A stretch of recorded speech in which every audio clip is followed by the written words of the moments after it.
Join us for the very first IFL Live at London's Indigo at the O2, Sunday, August the 13th, with me, KUGAN CASSIUS, and some very special guests. Eddie Hearn, Darren Barker, Johnny Fisher, and more. Tickets now on sale.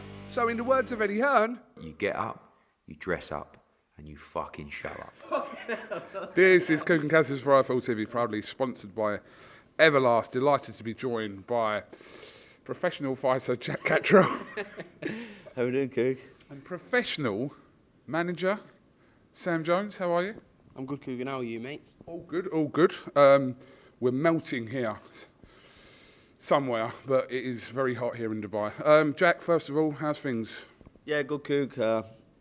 Had a couple of weeks off after the last fight, recovered, little rest, family time, but excited now to be back and build on that momentum, and hopefully we've got some news for a big fight soon.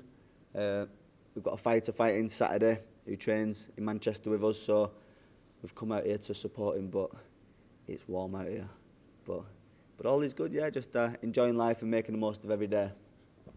Wonderful, glad to hear. Right, let's kind of track back over the last 24 hours. The boxing Twitter fear was alight yesterday. You put out a poll, made reference to Josh Taylor in that poll in your own way, Jack. Got the bite from Josh Taylor. A little bit of a back and forth again. I'll come to you with this, Sam. Will you just read it thinking, keep going, or what? No, I genuinely didn't. I just think there's so much tension between them both. Like, Jack can make something, Josh will bite. It's a fight that it just isn't really going away. Like, it was, he thought, Taylor he's moving up, doing anything. He boxed Lopez and he pulled out the fight against Jack. But it's just a fight that, like, even before I was involved with Jack, people were like talking about it. But now people say to me, "Oh, when's that fight?" I mean, dread to think how many times he gets asked for it. But all people want to see is that. And unfortunately, bad blood sells, and it is a massive fight if it happens. I mean, Jack said before he wants to win a world title. He wants to pursue the Prograis fight. It looks as though Devin Haney's gonna get that fight now. And look, if the fans want to see that fight, I don't need to say it. Like, Jack will give the fans what they want to see. If the fans want to see that fight, he'll fight him. There is a perception in general that when we are looking towards a fight, and there's many examples of this, and then you look at a situation we're in now, because obviously the fight with Jack and Josh carried a little bit more weight when pre-Lopez, which we understand, but he has lost to Lopez. But for me as a boxing fan, that doesn't really make a difference in me wanting to see Jack and Josh rematch. And I think a lot of boxing fans would share that sentiment. You know what it is? I put out the poll last night. Go back 3 weeks ago, Eddie come out and said it on the interviews. It was touch and go. It was 50-50 between me and Devin Haney for the Regis Prograis fight. Now I understand he's got a mandatory, and the WBC had allowed him an exemption to fight Haney, so that was out the picture.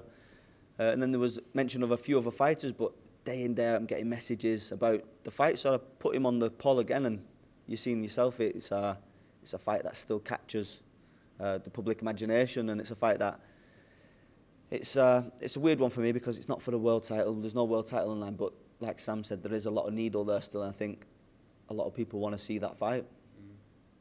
I don't know, like, I'm not just saying it, but like sometimes in fights, like, fighters will message each other. I go back to David A against Audley Harrison. That fight was a big fight. David A built it well. Audley was building it well, but they were texting each other all the way through it. There's Josh and Jack DM each other some horrible stuff, and like if they saw each other now, I don't know whether he'd go for me or Jack first, but like they don't like each other, Cougan, and it's like the great thing about boxing is you can settle it in a straightener in a ring with 3 judges. Well, we won't talk about judges, but you can settle it in a boxing ring with 8-ounce gloves on. So that's the beauty of boxing. A bit of a random one. What was the last DM that you actually got from Josh Taylor? Do you know what it is? This was pre the 2 times he pulled out of the last fight before they called Lopez, and we kind of made contact saying, look, the fight warrants a fight without a world title. You said you're moving up after. What difference does it make?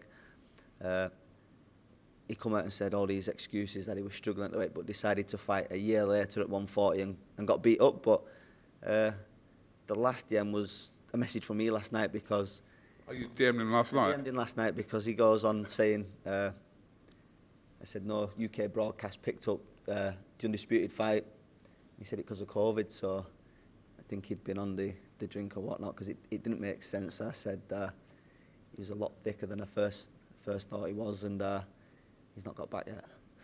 Like, call Jack irrelevant as well, which is a bit...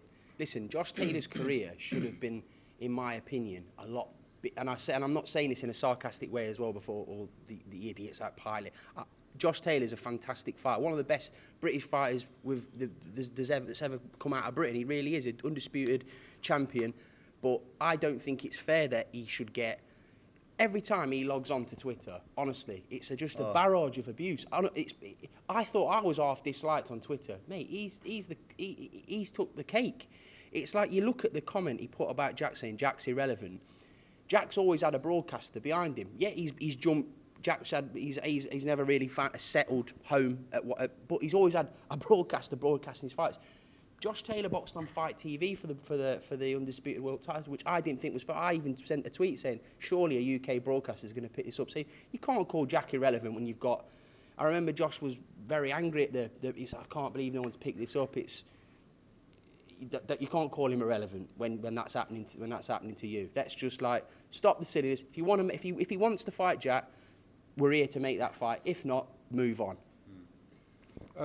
I know you've already addressed this in an interview, but obviously you had a spat with Taylor not too long ago on social media. It's not the first time that you've been involved in an altercation online with a fighter, and it's not the first time that a fighter's wanted to punch your head in as well, Sam. So, but probably won't be the last neither.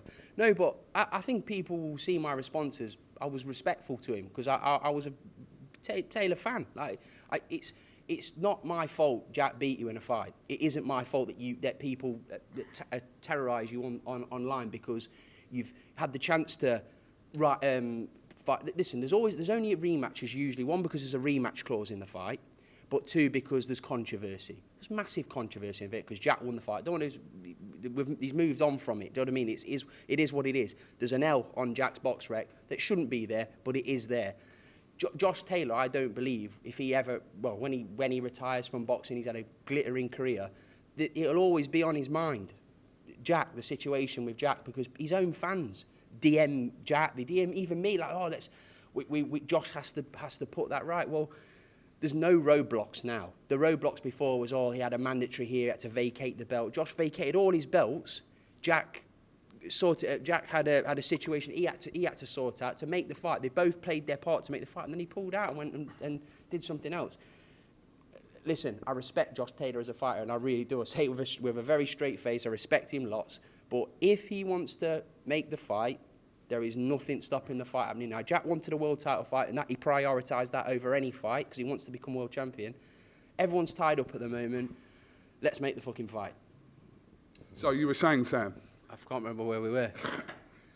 Okay. I legitimately can't remember. Eddie Hearn, where's he stand on this? To be honest with you, we were so focused on trying to get this world title fight for Jack because it was touch and go at one point, like whether it was going to be Haney, but then now the WBC have called Sandor Martin as a mandatory challenger for pro. It's kind of put a spanner in the works there. The one key thing is for Jack, and I'm not speaking on behalf of him, but he needs momentum, keep building on momentum in his career. He needs activity. His career, if there's a criticism of Jack's career, it's the fact that he's never really had momentum. Now there's a chance on that. He's got to have 3 fights for between now and February. So he boxed Darragh Foley in May.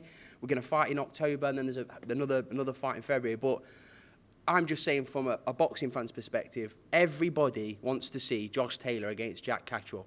We're saying that if he doesn't want to box, no problem, good luck for the rest of your career, get on with it. But if you want to make the fight, let's do it right now. And just finally, that's the message from you as well. Just if we're going to do it, let's get on with it and do it. Yeah, if we're going to do it, let's do it. Sam said it right. We wanted the world title fights. We want these big fights. I still believe me and Taylor is a big fight. All the world titles are kind of tied up right now. I'm going to be fighting regardless, September, October. So who knows, we'll see.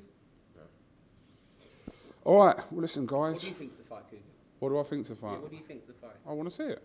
Just like every other person, right? Well, listen, I can't speak for the entire boxing community, but I'd say a large proportion of that would want to see that fight for yourself and for Josh next. It just needs settling, doesn't it? Just needs settling, and I think it's. I think if it doesn't happen now, I can't see it. I can't see it happening.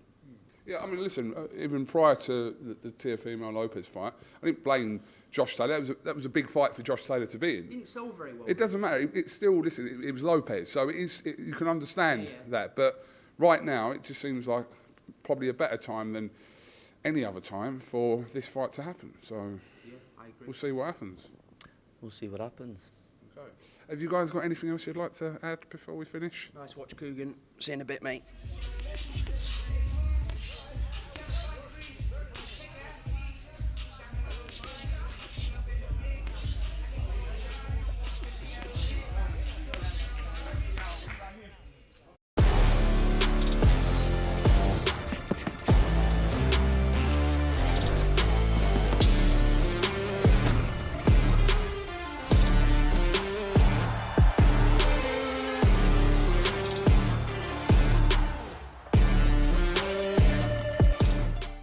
Join us for the very first IFL Live at London's Indigo at the O2, Sunday, August the 13th, with me, KUGAN CASSIUS, and some very special guests, Eddie Hearn, Darren Barker, Johnny Fisher, and more.